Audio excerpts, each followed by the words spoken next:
पूजनीय दादाजी कहते हैं कि हर एक व्यक्ति के भीतर जो शक्ति छुपी है उसका अगर उसे एहसास करा दिया जाए, वो जागरूक हो जाए, वो समझ में आ जाए तो वो भगवान का बहुत काम कर सकता है। और उसे पता ही नहीं रहता है कि मेरे भीतर बहुत बड़ी शक्ति छुपी हुई है। आत्मविस्मृति कहते हैं इसे, वो हो जाती है। दादाजी कहते हैं ना, अरे लोळ तेजाचा छावा तू चैतन्याचा। तू शेर का बच्चा है पर तुझे पता ही नहीं, तू बै बै बै बकरे की तरह बै बै बै करता रहता है। मैं तो लाचार हूँ, मैं तो ऐसा हूँ, मैं दीन हूँ, बापुड़ा हूँ। अरे तू खुद को इतना दीन दुबला क्यों समझता है? दादाजी ने तेजस्विता क्या होती है ये समझाया है। भीतर की शक्ति का एहसास करा दिया है। इसलिए आज गरीब से लेकर अमीर सभी भगवान का काम कर रहे हैं। कितना भी अमीर इंसान हो, करोड़ों की जायदाद हो, पर जब भक्ति फेरी में जाता है तब वह एक झोपड़ी में रहता है और वो चटाई पर नीचे जमीन पर सोता है। तब वो ये नहीं कहता है कि अरे मैं तो बिस्तर पर सोने वाला, महंगे से महंगी गद्दी पर सोने वाला, और ये कहाँ मैं गांव में जाऊं, कहाँ वहां मैं जमीन पर सोऊं, कहाँ मैं लोगों के पास जाऊं, वहां लोग अपमान भी करते हैं। उनको क्या पता कि ये सामने वाला आदमी कौन है, ये डॉक्टर है या हीरा का व्यापारी है।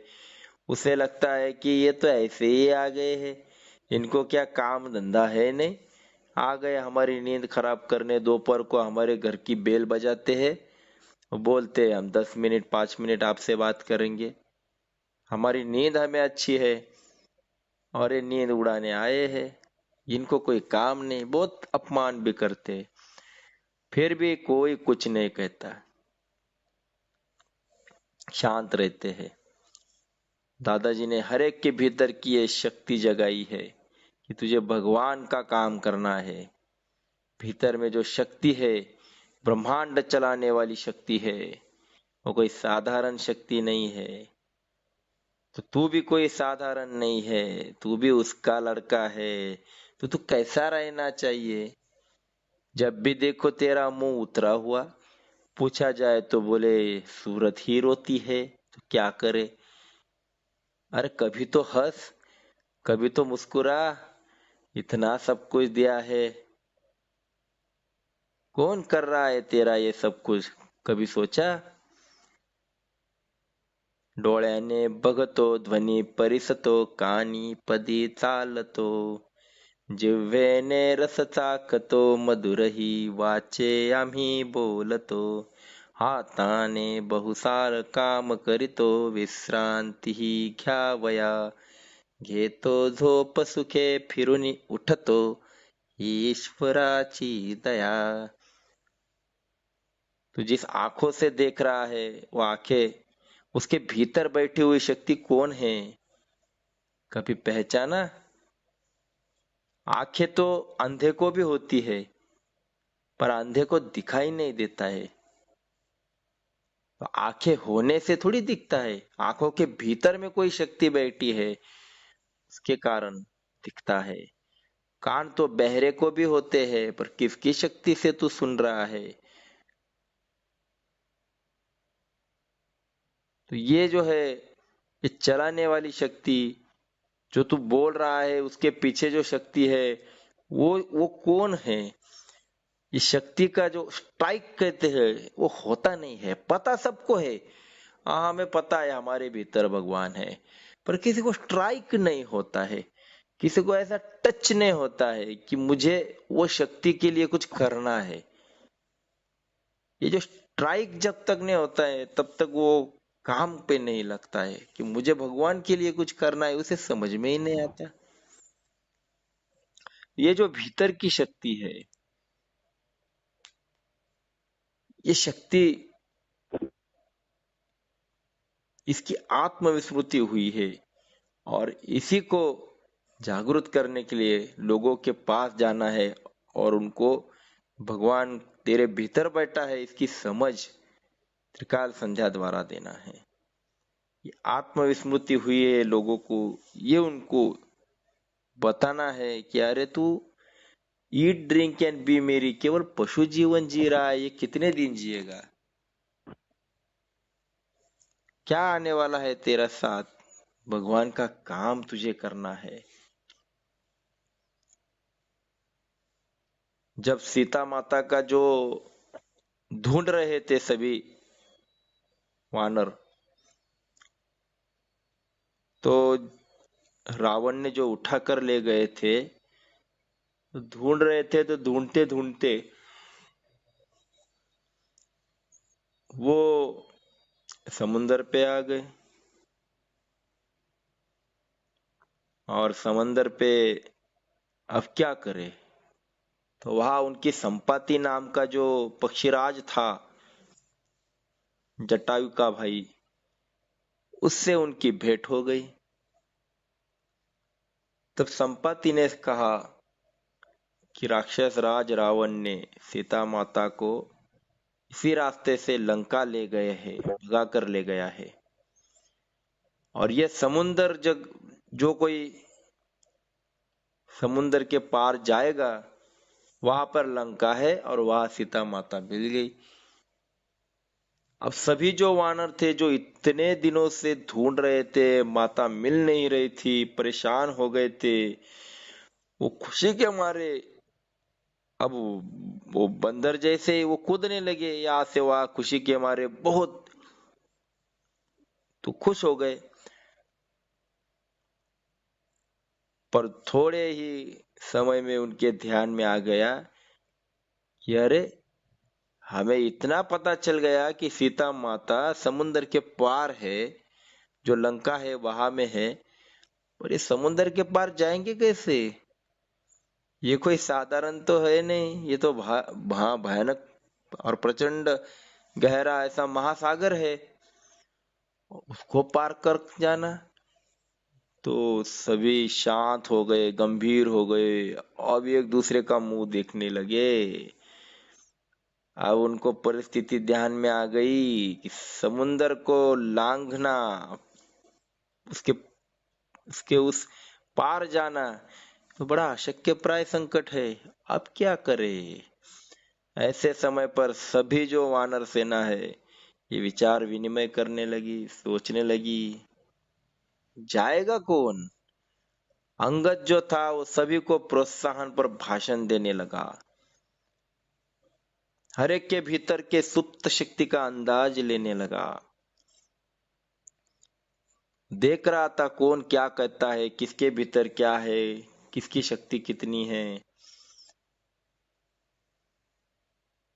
तो हर एक वानर जो था वो अपनी शक्ति के बारे में बोलने लगा। जो गज नामक जो वानर था, उसने कहा कि मैं 10 मैल, मतलब 10 योजन कहते हैं तब के भाषा में, मैं 10 योजन जंप मतलब कूद सकता हूं यहां से।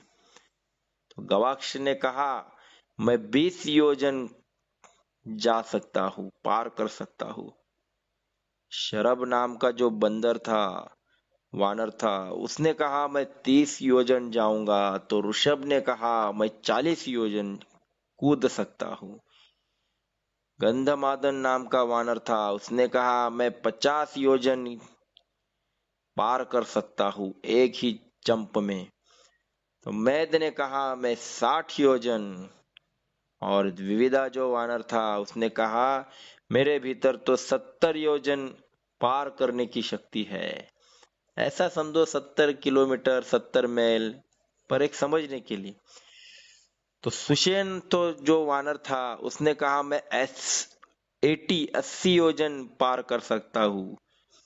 आखिर में जाम्बुवंत ने कहा कि मैं तो बूढ़ा हूँ, फिर भी मैं 90 योजन जाने की ताकत मेरे भीतर है, उतना सामर्थ्य मेरे भीतर है। ये सभी का शक्ति प्रदर्शन चल रहा था। सभी अपना अपना शक्ति का अंदाजा लेकर बात कर रहे थे। पर आश्चर्य की बात है कि हनुमान जो था शांत और स्वस्थ बैठा था। खुद के सामर्थ्य का, शक्ति का वो जो है वो आत्मस्मृति हुई थी, भूल गया था, इसलिए वो कुछ भी बात नहीं कर रहा था। यह देखकर अंगद और जाम्बुवंत बहुत आश्चर्यचकित हो गए। जाम्बुवंत ने हनुमान से कहा, हे पराक्रमी हनुमान, तू खुद शास्त्रवेत्ता होकर ऐसा शांत क्यों बैठा है? तू सुग्रीव का मित्र है। सामर्थ्यशाली गरुड़ के 2 पंखों में जितनी शक्ति है उससे अधिक तेरे 2 बाहु में सामर्थ्य है। जो गरुड़ जो आकाश में जो जिस गति से उड़ता है उससे भी अधिक गति तेरे भीतर है। सभी प्राणियों के भीतर जो शक्ति है, बल, बुद्धि, तेज, धीरता, ये सभी जो क्वालिटी है, गुण है, उससे अधिक श्रेष्ठ तू है।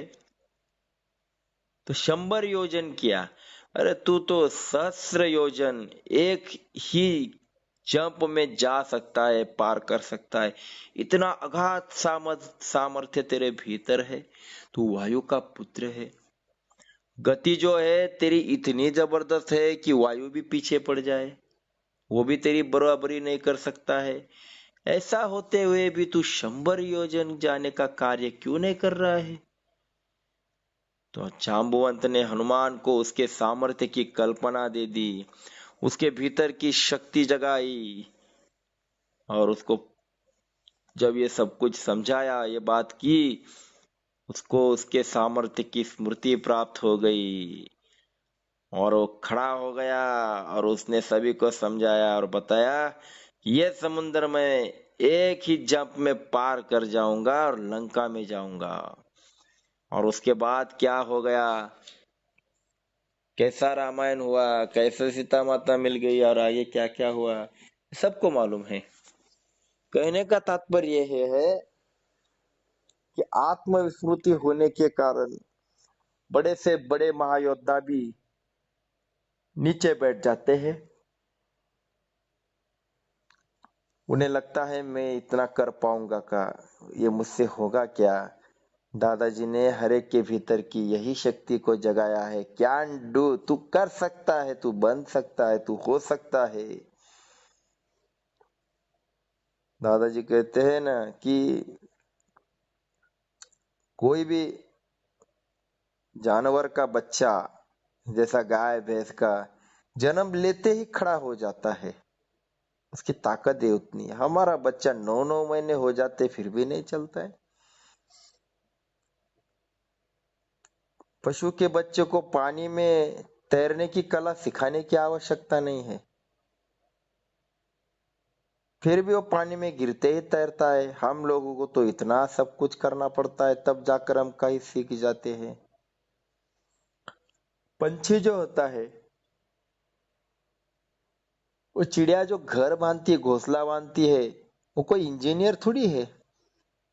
और उसके जैसा घोंसला बांधना तो आदमी को भी नहीं जमेगा, इतना जबरदस्त घोंसला बांधती है। और हमें तो घर बांधने के लिए इंजीनियर बनना पड़ता है, शिक्षा लेनी पड़ती है, कितना क्या क्या करना पड़ता है। और इन पशुओं के, पक्षियों के भीतर भगवान ने जो शक्ति भरी है, वो जो इतनी शक्ति है, उसमें से कुछ भी परसेंटेज हमारे भीतर शक्ति नहीं है। पर पूजनीय दादाजी कहते हैं, तेरे पास इतनी शक्ति नहीं है, पर तू वो कर सकता है, तू बन सकता है, तू हो सकता है। सागर विशाल है, सागर जैसी शक्ति तेरे पास नहीं है, पर सागर में जो गहराई है तेरे भीतर आ सकती है। हिमालय ऊंचा है, पर तू भी हिमालय जैसी ऊंचाई प्राप्त कर सकता है। तू कर सकता है, तू बन सकता है। ये जो भीतर में पड़ी हुई शक्ति है, और जब तक वो जागृत नहीं हम करते, तब तक हम कुछ नहीं कर सकते हैं। बस चल रहा है, आज का दिन आ गया, चला गया। ये जो आत्मविस्मृति हुई है, उसको उसको खड़ा करने का काम, उसको जागृत करने का काम पूजनीय दादाजी ने त्रिकाल संध्या द्वारा किया है। इसे ही भाव फेरी कहते हैं, कि हर एक व्यक्ति के पास जाकर उसका भाव जागृत करना। भगवान के लिए तू करता क्या है? इसलिए दादाजी ने कहा है कि त्रिकाल संध्या करो। जब भी तुम उठते हो तो पहला नमस्कार भगवान को करो, कि भगवान तूने उठाया है, तूने जगाया है। कराग्रे वसते लक्ष्मी कर मूले सरस्वती। जब हम हाथ का दर्शन लेते हैं, तब शक्ति का एहसास होता है कि मेरे पास कुछ नहीं होगा तो भी कोई फर्क नहीं पड़ता। ये हाथों में इतनी शक्ति है कि मैं कमा लूंगा, मैं सब कुछ कर सकता हूँ। हाथ की शक्ति को पहचानो। सुबह उठते ही पहला भगवान को नमस्कार, भगवान का दर्शन। खाना खाने बैठते हैं तो भगवान का नाम लेकर, भगवान को याद करके खाना खाओ, क्योंकि ये यज्ञ है और ये प्रसाद खा रहा है। भीतर यज्ञ चल रहा है, जठराग्नि है, वो जल रहा है, 24 घंटा जल रहा है। वो शांत बैठ गया तो आदमी उठ जाएगा, उसको उठा ले जाएंगे। अंदर जो यज्ञ चल रहा है सातत्य से, उसको तू प्रसाद खिला रहा है, भोग चढ़ा रहा है। इसलिए यज्ञ शिष्टाशिना संतो मुच्यन्ते सर्व किल विषय भुंजते ते त्वघम पापाय पचन्त्यात्म कारणात्। तू भगवान यज्ञ कर रहा है, उसको भोग चढ़ा रहा है, उसको नमस्कार करके खाना खा। तू कोई जानवर थोड़ी है, चारा तेरे सामने फेंका और तूने खाना शुरू कर दिया। इतनी तो अक्ल है कि ये जिसने बनाया है, वो बनाने वाले को याद कर, भगवान को याद कर,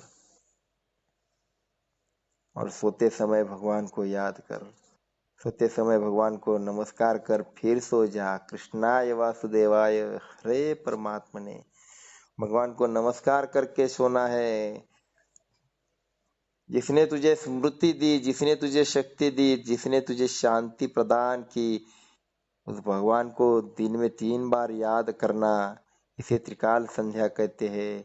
यही कृतज्ञता है।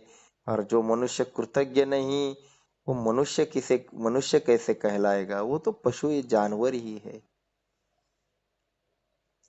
जानवर कभी ये सोचता नहीं है कि मेरा पेट भर गया है, मैंने पेट भर खा लिया है, तो दूसरे का पेट खाली है तो उसके लिए कुछ करना है। स्वार्थ से जीता है, उसे दूसरे से कोई लेना देना नहीं, उसे पशु कहते हैं। और ऐसी पशु वृत्ति ही अगर मेरे भीतर होगी तो मैं इंसान नहीं हूँ। मेरा पेट भर गया होगा, इसका मतलब क्या हो गया? दूसरों का बारे में जो सोचता है वो इंसान है। अब मेरे भीतर की शक्ति मेरे समझ में आ गई कि मेरे भीतर भगवान है। मैं त्रिकाल संध्या करने लगा हूं तो क्या हो गया? बाकी दूसरों तक कौन ले जाएगा? संत महात्मा जो होते थे, उनसे भगवान बात करते थे। हमने कहानी में सुना है, संत नामदेव के हाथ से भगवान ने खाना खाया है, संत नाम्बी के हाथ से खाना खाया है। ज्ञानेश्वर, संत ज्ञानेश्वर, एकनाथ, संत एकनाथ के घर पे तो श्रीखंडिया ने, भगवान ने श्रीखंडिया नाम से काम किया था। श्रीखंडिया का रूप लेकर घर के सारे काम भगवान ने किए थे। संत तुकाराम महाराज सबसे बातें करते थे भगवान। फिर भी ये गांव में, घर में, हर एक व्यक्ति के पास भगवान का नाम लेकर गए ना। देव घ्या कुनी देव घ्या, फुका न लागे रुका। अरे भगवान का नाम लेने के लिए पैसे की आवश्यकता नहीं है। क्यों नाम नहीं लेता तू? भगवान का नाम ले, भगवान का काम करना है। तो ये सब घर घर गए। अगर इनको भगवान मिला है, प्राप्त हुआ है, तो क्यों गए? इसे ही मनुष्यत्व कहते हैं। उन्होंने तो देवत्व प्राप्त किया, तो मनुष्यत्व का यही मतलब है कि मुझे मिला, पर अब दूसरों को भी मिलना चाहिए। ये जो सोचता है उसे मनुष्य कहते हैं, और जो केवल खुद के बारे में सोचता है उसे पशु कहते हैं। तो इसके बारे में विचार करने की जगह जो है उसे स्वाध्याय कहते हैं। ये विचार हम स्वाध्याय में कर सकते हैं, बाकी जगह पर फुर्सत कहाँ पर है। स्वाध्याय में जब बैठते हैं तभी हमें पता चलता है कि अरे मैं पशु जैसा जी रहा हूँ, मैं आज तक कभी दहेली के पार बिना स्वार्थ गया नहीं हूँ, मुझे तो जाना चाहिए। और जब मैं ये सोचने लगता हूँ तब मैं मनुष्यत्व की ओर बढ़ता हूँ। और जब मैं काम करना शुरू करता हूँ, गति से काम करना शुरू करता हूँ, तब मैं देवत्व की तरफ जाने लगता हूँ, जो संतों में आ गया। अब इसके ये जो रास्ता है, इसके लिए तो बहुनाम जन्मनामन्ते ज्ञानवानमा प्रपद्यते वासुदेवा सर्वमिति स महात्मा सुदुर्लभा। ऐसा हजारों में एक ही महात्मा बन जाता है, हर एक नहीं बनता है। ऐसा भगवान कहते हैं एक ही बनता है जो मेरे पास आता है, क्योंकि बीच में कितनी सारी खाई, कितने सारे समुंदर, कितने सारे कुछ कुछ जो है वो लांग कर आना पड़ता है। मतलब प्रलोभन का सागर होगा, दुखों के पहाड़ होंगे, कितना सारा हमारे बीच में आता है जब भगवान का काम करना शुरू कर देते हैं। ऐसा ही थोड़ी कोई भगवान तक जाएगा, इतनी बड़ी शक्ति के पास कोई भी थोड़ी जाएगा, जो लायक है वही जाएगा। क्योंकि दुखों का पहाड़ आता है तो पहाड़ तो बाजू है, एक दुख छोटा सा आ गया तो भी आदमी भगवान को बोलने लगता है, इतना तेरा काम करता हूं तू भी तू मेरे पीछे लग रहा है। और वो इतनी गालियां देता है फिर भी उसका धंधा भी अच्छा चलता है। दारू पीता है, कुछ भी गंदा बोलता है, तो भी उसके पास सब कुछ है, ऐसा बोलने लगता है। तो थोड़ा दुख आ गया तो दुखों का पहाड़ तो हम झेल ही नहीं सकते हैं, तो कैसे भगवान तक पहुंचेंगे। तो सुख हो दुख हो, कैसी भी परिस्थिति हो, फिर भी टिके रहना, ये कोई आसान बात है? तो जो टिकता है वही भगवान तक पहुंचता है। ये टिकना है, इसलिए स्वाध्याय करना है, सातत्य से स्वाध्याय करना है, त्रिकाल संध्या करना है।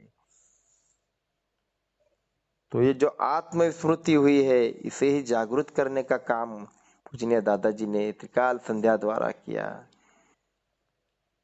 भाव फेरी, स्वाध्याय, पूजनीय दादाजी ने दिए हुए प्रयोग है। जो जो इंसान खुद के ऊपर ये करता है वो मनुष्य की ओर बढ़ता है और फिर भगवान तक पहुंचता है। इसलिए दादाजी कहते हैं नर अपनी करनी करे तो नर का नारायण बन जाए। हमें नर का नारायण बनना तो दूर की बात है, हमें नारायण का पहले बनने की कोशिश करना है। नारायण बनने के लिए ही, नारायण का बनने के लिए ही, नारायण का लाडला बनने के लिए हमें स्वाध्याय करना है, प्रभु का लाडला बनने के लिए भगवान का काम करना है। और हम कर सकते हैं, हम बोल सकते हैं, हम चल सकते हैं, हम काम कर सकते हैं। मुखम करोति वाचालम पंगुम लंघयते गिरिम यत्कृपातमहं वंदे परमानंद माधवम। हम गूंगे थे, पूजनीय दादाजी ने बोलना सिखाया। हम लंगड़े थे, दादाजी ने भगवान का काम में हमें चलना सिखाया। ये सब जो है यह भीतर की शक्ति जागृत होने के बाद होता है। तो पूजनीय दादाजी ने ये समझाया है, वही हमें करना है, पूजनीय दादाजी के रास्ते पर चलना है। तो आज हम यहाँ रुक जाते हैं, समय हो गया है, कल मिलेंगे इसी समय। जय योगेश्वर।